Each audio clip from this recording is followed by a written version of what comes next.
quand on a fait face au Covid, on a rejoint les forces. On a donné une réponse commune. Et ça nous a aidé à surmonter cette crise. Donc il faut prendre les bonnes leçons et faire maintenant ce qu'on a fait quand il a fallu combattre le virus et maintenant ce qu'il faut nous faire pour bâtir la paix.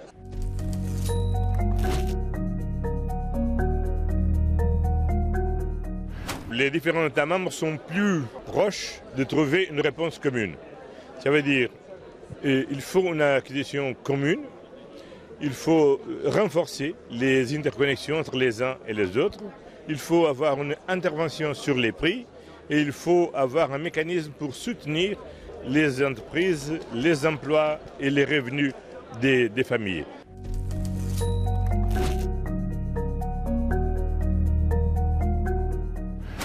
Oui, clairement, si on regarde par exemple sur le changement climatique et les politiques pour faire la transition énergétique, c'est clair pour tous maintenant qu'il faut accélérer la transition énergétique. Parce que cette dépendance qu'on a eue vers la Russie, c'est une faiblesse de l'Europe.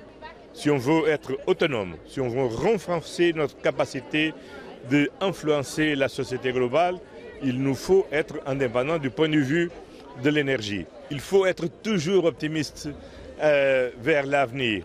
On a vécu déjà plusieurs crises dans notre histoire récente. Dans les dernières 15 années, on a vécu une crise financière, on a vécu une crise économique, on a vécu une crise sanitaire. On doit faire face à nouveau à une nouvelle crise. Mais comme on a fait dans les crises antérieures, on sera capable de dépasser cette situation en renforçant la confiance des gens.